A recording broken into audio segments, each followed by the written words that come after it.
Hey friends! Welcome to the Drug Prevention Power Hour, where we empower leaders in youth drug prevention. After creating a student-led movement hosting epic, drug-free events across the nation, your host, Jake White, dedicated himself to making the prevention field more fun, impactful, and relevant for today's youth. So if you're in education, counseling, public health, prevention, or just a caring adult looking for strategies to protect your kids, we hope you subscribe and learn from every show. Coming to you from Jake White and his team at Vive 18. Enjoy this episode of the Drug Prevention Power Hour.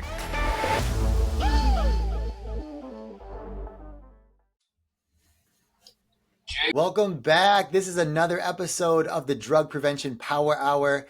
And you guessed it, we're hanging out with a new friend. His name is Matt Kovatchis.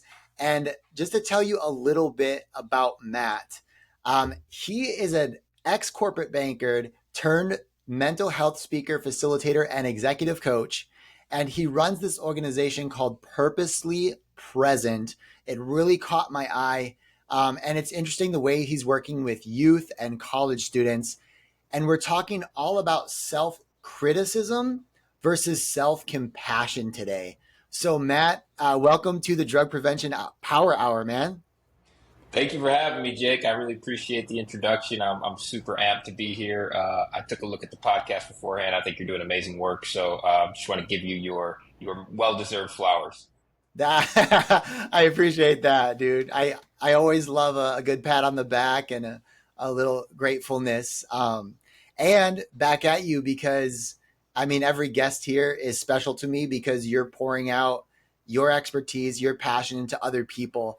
So to set us off, just like to lay the groundwork for today's episode, you talk a lot about self-criticism and self-compassion, but can you tell me how, and maybe even why, self-criticism shows up for today's youth? Yeah, I think a lot of it is at the societal level. So we are told that we all have big dreams and we're supposed to dream big. And in order to get there, we have to push ourselves. But we're told in order to push myself, well, I got to be hard on myself. And that's the only way, to shame myself into action. And in reality, in most cases, that's actually hindering our growth. So that's one reason. I think we're constantly competing and comparing ourselves with one another. I mean, think about today's day and age with social media. And in reality, the only person we should be really competing with is ourselves. Now, that's very difficult to do when we are constantly shown, not even just classmates and how they're performing, but social media and everyone and all the things that they're doing. And the problem when we start to compare ourselves is there's always going to be somebody that has more fill in the blank than we are. Put in whatever you want, more money, right, more social media followers, a better physique. Mm-hmm. And so what does that leave us feeling? Like we're not enough. Like I'm not doing enough. Look at them. They've got their life figured out. They're doing all the things, and look at me. And so what do? We shame ourselves. We try to use that as motivation for growth. And there's this idea, and a lot of this, especially with youth, I mean, it actually rolls into adulthood, but it develops early on when we're young and impressionable, and we don't even realize it. So if you think about anybody, and it could be a parent, it could be a caretaker, but it could also be a teacher, it could be a coach, not a good one, who are very hard on you, where they only are giving you a round of applause or giving you love, encouragement, support, recognition when you're perfect. And so if you get the perfect grade on the test, good job. Play the perfect game, good job.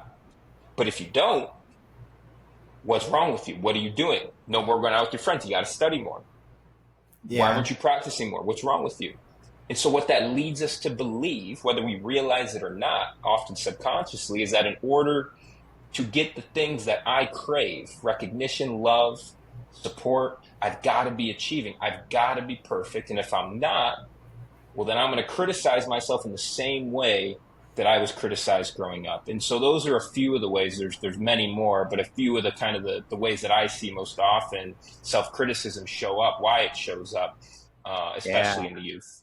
Yeah. And I can remember back in the day, and we see it on TV all the time too, is these examples you gave us. It's it's the coach that's just barking at their kids, barking at their students to run harder, hit harder, whatever it is, like go further, which is they want to get the best performance out of their student or their young one. And they think that yelling is the best way to do it. When in reality, not every person is wired that way. There might be a select few who do resonate with that. They're like, yes, I need the coach barking at me. But there's also those students that, man, you just set up their fight or flight response, and they're now not listening to you at all. They're like internalizing this dialogue that they're not good enough, and it makes them defeated. They're not performing even half as well that they were when you started yelling at them too. So like I see that example you gave the social media example, which I think is spot on, and it's so in our face, right? Is the comparison, not just for young people, but you and me. I don't know about you. You see like, oh man, that speaker went out more than me this week, or that speaker got to fly all the way to Hawaii.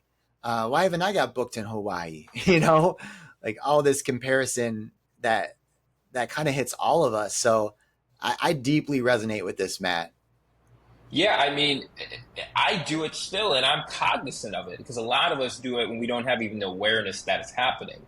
Mm-hmm. The next step is being aware of it, which makes it a little bit easier, but it's still difficult. I catch myself doing it all the time. There was one point I had to unfollow a speaker personally because I was like, this shouldn't be upsetting me, but it is. Like it is. There's that. Like why not me? Like I know that school. I've reached out to them. Why'd they go with them? And you start to internalize as if there's something wrong with you.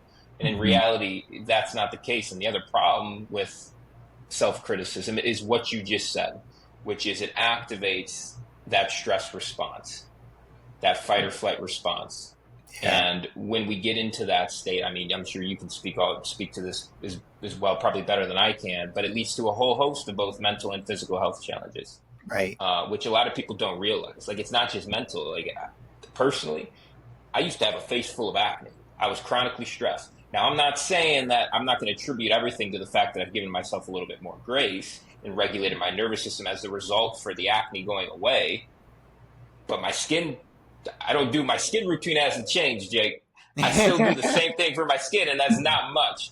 So I do think that it ends up leading to this cascade effect of a lot of harmful, there's a lot of harm that comes out of self-criticism that I think we just aren't necessarily always aware of. And I also think that there's a lot of myths associated with the flip side, which is self-compassion. And we can go into that, but I think that's also what propagates a lot of the self-criticism is because, well, if I'm self-compassionate with myself, well, then I'm soft and all my motivation, my drive is just going to go away.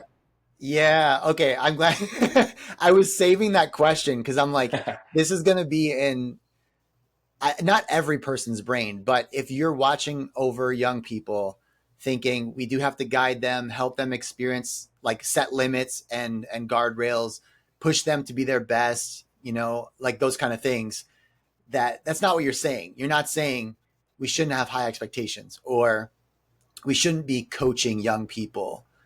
It just looks different. And it sounds like you have this platform that shows the power of compassion. And so before we dive into compassion, Matt, I need to know, like, why did you choose this topic? Like, ex-banker turned, mental health and, advocate for this stuff. Like, why this? It's a great question. It's how I open every single talk that I deliver. That what I said, why out of all of the things in the world to talk about, did I choose these two concepts? It's my business. I can talk about whatever I want. Why these two things? And the answer is because it changed my life. I used to be very, very critical of myself, which then led to me being critical of others. I was very judgmental of myself, and then, again, leading me to be very judgmental of others as well. I frankly didn't like the person I saw in the mirror every single day. Like, I woke up every morning and was like, oh, man, like, I got to go do this thing called life again. Like, this is no fun. And for a little bit more background, I struggled with my sexuality. I should say my relationship with my sexuality. And I didn't really know who I was. Mm-hmm. As I got older and I started to become more in tune with who I was, I saw a problem. because I grew up under the belief that to be anything other than straight was wrong, was something to be ashamed of. That's Mm. what was indoctrinated into me, partly by society, but also partly I had friends, parents that were outwardly homophobic. So when I was there, I remember when I was young and I didn't even know who I was at the time, but there was a lot of just negative talk, like a disgust around anyone that was not straight. And so I got hit this crossroads as I'm kind of entering my maybe late high school years into college, where I'm like, uh-oh, I've got these feelings and these feelings aren't going away, but to be this way is to be wrong. And so I just went to an all out battle and war with myself, where every single day, every time I hit the pillow, I was just filled with shame and trying to undo what I knew to be true. And the more that I resisted over the years, the more that I suffered. And eventually, in June of 2022, I hit a breaking point, and I said, you know what, I can't do this anymore. I'm going to do something that I thought I would never do, and I'm going to seek help. And I started going to therapy for the first time. I remember I took the first therapy session in my sister's apartment because I lived with one other guy, a friend of mine at the time, and I was so ashamed of going to therapy. And I didn't want him to hear what I was going to confess. And the only reason I accepted going to therapy is because I knew legally that she couldn't say anything. And that's the only reason that I confided, that I came out to my therapist, which led Wow. to, I mean, I was just, it was an emotional release unlike anything I've ever had, of Yeah. both pain, but also relief. And that led me on this journey of healing myself, the parts of myself, my belief system. Mhm. And as I've become more in tune with myself, more self-aware, I'm like, why am I in this corporate banking thing? I really don't, I know I don't like this thing. I just didn't know who I was, so I didn't know what I did like. That led me Mm. to go down the road of, wow, I was actually really hard on myself. And the more that I've given myself a little bit of grace, the more ambitious and driven I've ever been. I'm like, that goes against everything I learned about what it meant to be compassionate. So that's kind of how I got to where I am today. Dang. Was that moment when you did come out? Was that was that you showing compassion for you, and did you see that and how you viewed others too? Yeah, that's a great question. I think that was the first time that I gave myself just a tiny bit of grace. And through that journey, experiencing so much emotional pain, kind of seemingly all over the span of 6 months, as I kind of started to slowly come out to other people. And I just had a newfound sense of empathy for what others were going through, because not everybody can relate to my situation, but I do think most can relate to not feeling like they belonged Yep. and not feeling like they fit in. Mm-hmm. And until you go through the depths of that level of darkness, at least for me personally, I just I wasn't able to develop that sense of empathy for those around me. Yeah. And I, for better or worse, I don't know that everybody has to go through what I went through. But for me personally, I've had a very privileged life. Like, I'm very blessed. I grew up in a middle upper class family with school paid for and in a nice suburban neighborhood, and good genes, and was always like the popular kid. So like, I've had a very blessed life, and it took me actually going into the darkness to eventually see the light and see the light in others as well. Wow. That's powerful. And why? So I guess this goes back to any lessons for our audience to take away, because we're working with youth, and I think young people, just in general, with the way your brain is being developed, you are figuring out who you are. You're forming that identity until your mid 20s. That's the way your front of our brain's working. We're figuring out problem solving, relationship skills. And so this is an opportunity where they're probably comparing what other people say they should be versus who they are discovering they are, what their values are, who they are as a person, their upbringing, their culture. They're trying to fit it in and decide not only who I am, but who am I deciding to be. So Mm. this moment is, it kind of can feel like me versus them or me versus the world. How do you go about developing self compassion if you feel like it's you against the world? Like, Is That's a there? great question. That's a great question because one of the components of self-compassion is this concept developed by Kristen Neff called common humanity, which recognizes that we are all connected because we are all human beings, and that suffering is part of, even when it may not feel like it, is part of the shared human experience. Keyword shared. And the way Wow. that I like to share that with others, to illuminate that with those that I speak to, is like, raise your hand if you've ever experienced shame in your lives. I think we all have. My hand's Mhm. always raised. Raise your hand if you've ever made a big mistake or done something that you're not proud of. Mhm. Inevitably, every single hand is raised. And that is an example of common humanity as part of self-compassion, is recognizing that just because you mess up, you make a mistake, it doesn't mean you're broken. It doesn't mean you're any less worthy. It just means you're human like every single one of us. And I Yeah. think one that goes into one of the common misconceptions around self-compassion, which is that, well, self-compassion is just like self-pity. But self-pity says, why me? It isolates us. It's self-centered. And so for me, for much of my life, self-pity was like, why me? Like, why do I have to be this way? Why can't I just be straight like everybody else? I'm not saying this was rational, but this is what was going through my head. Like, Mhm. anything else, like they could change this, but I can't change this part of myself. I've tried. Like, why me? Why do I have to be this way? Yeah. Not super helpful. Didn't really help me become the person that I wanted to become, to achieve the things I wanted to achieve. Now, self-compassion in that moment, had I given it to myself, would have been, hey, Matt, you sound like you're really struggling right now. This is hard. Understandable. You're human. What do you need? Hmm. You need a hug. You need a different perspective. You need someone to just listen to you. You need to rest. What do you need? And you see the difference in how one is like, you're giving compassion to yourself. You're Yeah. allowing yourself not to just deny, like, I'm going to feel what's here, but also understand that I can then take action. What do I need? What can I give myself to alleviate the suffering? Dang. That's a big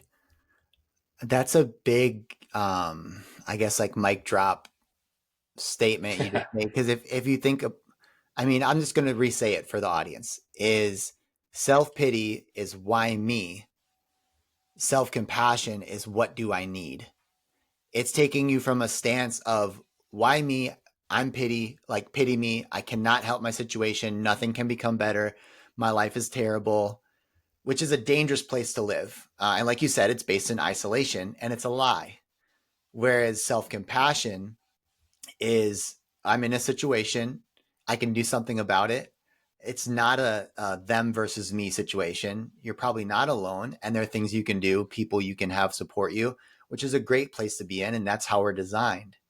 And so, yeah, I love that simple truth that self pity is formed on isolation, and that self compassion is formed on the belief that we are not alone and that there are things to make it better.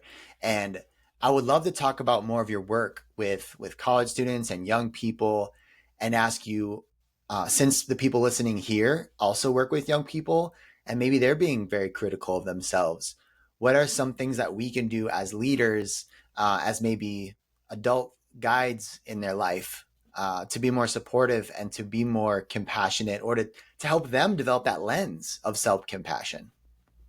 Yeah, I mean, I think we can all benefit from being more compassionate to ourselves. I do a little bit of work with corporate organizations as well, and I'll have a 55, 60-year-old man or woman come up to me after and say, wow, I always knew I was hard on myself, but it's almost like we give ourselves an award for beating ourselves up. Hmm. And it's like, I actually didn't realize that that was hindering my growth, that that was actually stressing me out. And so I think this work applies, and the older you get, the harder it becomes to start giving yourself compassion and grace. Now, to answer your question, there's three components. We talked through one of them, common humanity. The other two are mindfulness and self-kindness. Both of those are great ways to start build self-compassion. So from the perspective of mindfulness, it's just about being more present. Now, we don't have to love what we might be feeling. Like, if we're feeling emotionally distressed, I'm not sitting here and say you need to love that pain. What I am saying is, can you recognize that it's here and just accept it? Because we can't be compassionate with ourselves, with those around us, if we don't acknowledge that there's something to be compassionate towards. The Latin root of compassion means to suffer with. And so by being compassionate, we are acknowledging that suffering is present.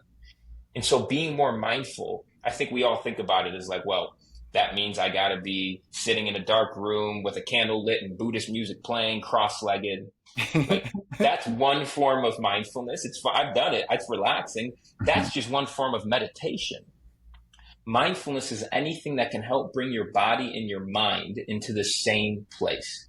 And so, yes, it could be meditation, but it could also be just going for a mindful walk where, for instead of putting in headphones and listening to a podcast or listening to music or calling a friend, like those things are great at some points, but sometimes just going for a mindful walk with nothing and just doing your best to connect with the present moment, listening to the birds chirp with your ears, feeling the wind smack you in the face, touching the leaves of the tree with your hands, using as many physical senses as you can to ground yourself into the present moment. So that's one thing you can do, is just practicing mindfulness. It could be something as the next time you do your dishes.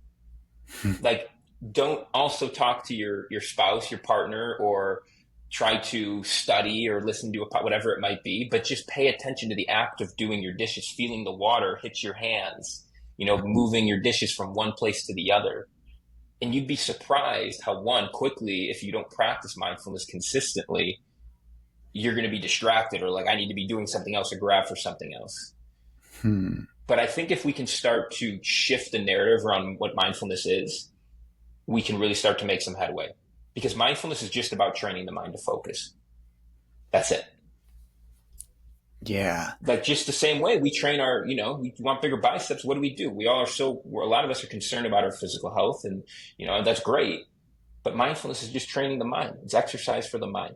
The other thing we can do is be a little bit more kind to ourselves. So self-kindness, which I think a lot of people equate with permission, but compassion and permission are not the same thing. So self-kindness is not about self-indulgent. It's not about being complacent, lowering our standards, avoiding responsibility because I feel bad about myself. And so because I feel bad about myself, I'm going to go bury my face in 45 cupcakes because I feel bad about myself.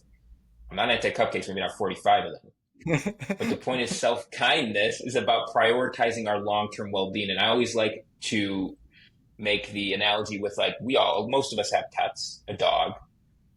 Why don't we feed our dogs or our cat, whatever it might be, every time they're hungry? Because we love them. And if we did, we know that that would not be good for their long-term well-being, even though it might provide us a little bit of discomfort in the short term, because of course we love our dogs. We want to give them what they want. So it's about sacrificing sometimes how we feel in the short term for how we know we want to show up in the long run, because we do it from a place of love. Compassion comes from a place of love. Criticism comes from a place of fear. Dang. I feel, okay, first of all, I'm latching on to what you're saying. I did not know self-kindness, like that. It's right. It's not indulgence. It's saying, no, what's best for you. And I relate to that, as both of us being, working with youth, helping with speaking and workshops and coaching and things like that, is there is the battle of what do I want now versus what is good for me. What do I want that feels good now versus what's going to feel good for the rest of my life? And that's a tough decision sometimes. So the fact that you're focusing on what I'm hearing is you're focusing on things you normally do, or like compassion. I don't think anyone would argue like compassion is bad. They'd be like, oh, that's good. How do I do it? Right? Mindfulness. Yeah, I should be mindful. People might think they're being mindful, but they're not, because like you said, we're always distracted. We're trying to do multiple things. We're not focused or maybe in the present moment. And then being kind might be saying no to something you want right now to say yes to that kindness for the rest of your life. And for the purpose of this and this podcast, right, is the perfect example is not using that vaping product as a coping mechanism, not using that substance. So I just want to connect for our audience that if you have those students who's interested in mindfulness, in kindness and compassion, and they have a heart for others, this might be a way to connect those two things. And that's the reason why they might choose to be substance free, or a way that you can bring this back to making healthier choices. Because Matt, my tunnel vision is always goes back to this, which is, helping youth stay away from substances to avoid addiction or potential overdose. So I just appreciate what you're saying. The other thing that you mentioned, though, um, is compassion is suffering with someone, or what did you say? The Latin root means to suffer with. To suffer And with. so by acknowledging that I'm showing compassion, well, then we are acknowledging that suffering is present, because partly of why I struggled for so long is because I denied what I knew to be true. And we can't alleviate something that we don't acknowledge is present. And so that's why the idea of just accepting what's here can be so powerful. Like, that's what I tell students all the time is the first, the most important, the biggest step towards any sort of change you want to make in your life is just awareness that there's something to change. Because there's so many of us that identify, well, Matt, that's just who I am, though. I'm just hard on myself. I'm just a critical person. We attach ourselves, it becomes our identity. And every time we say that, we reinforce that identity.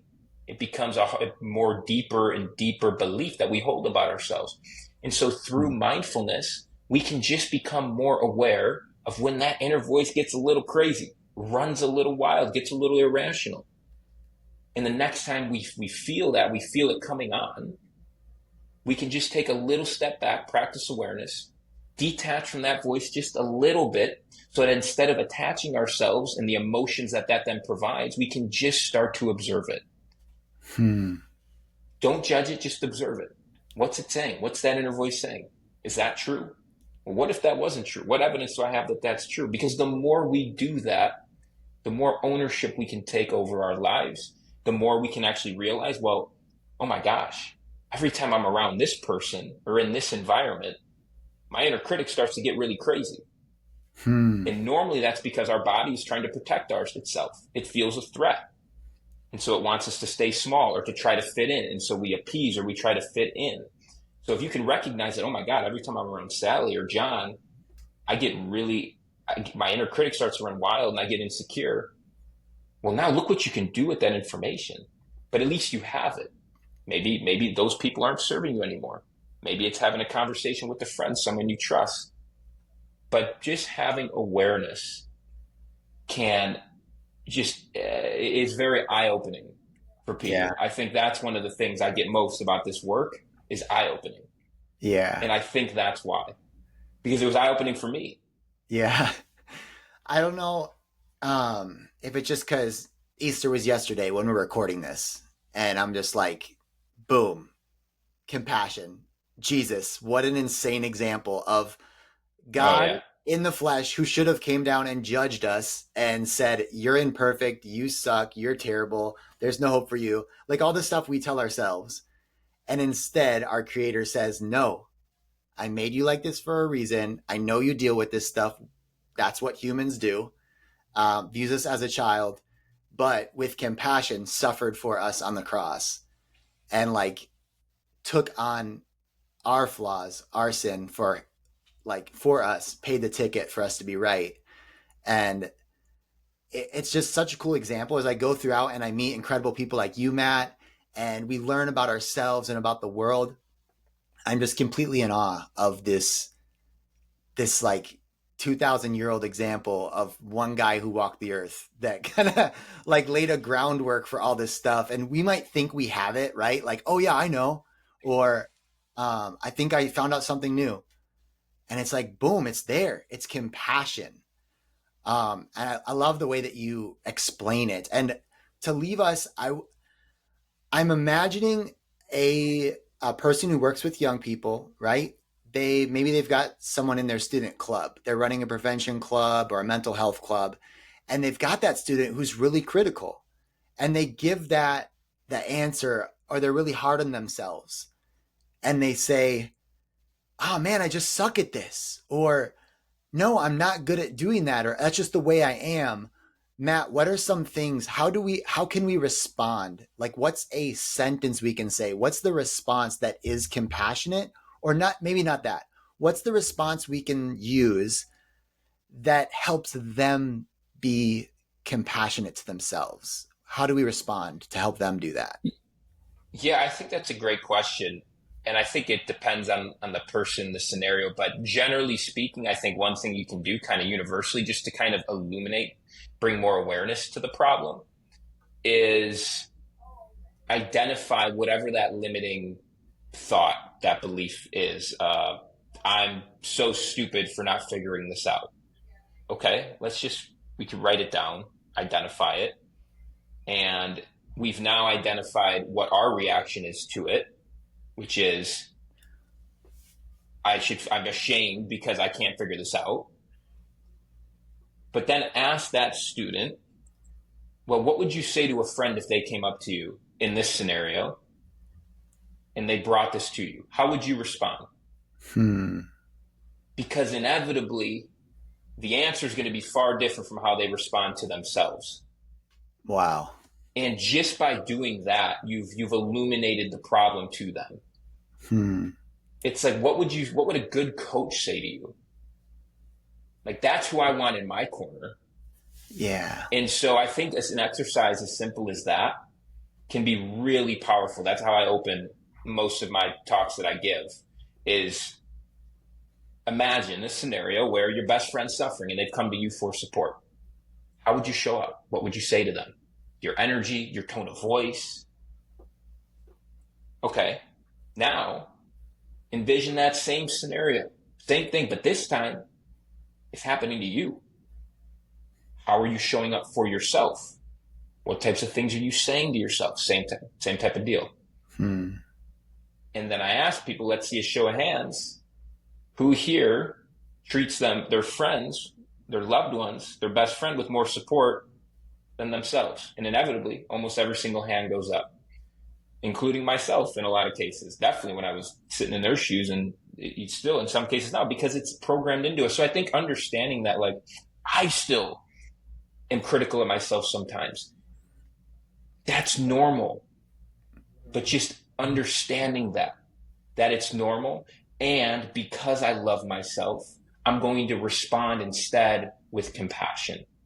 So I think that's what I would say is doing a little exercise where you replace themselves in that situation with their friend and ask how they'd respond if their friend came up to them. Yeah. And then offer them the invitation of what if you gave that to yourself? And at least that way you can figure out, well, no, because and you get a deeper sense into their belief system, where it might be coming from, and how you can then work with them from there.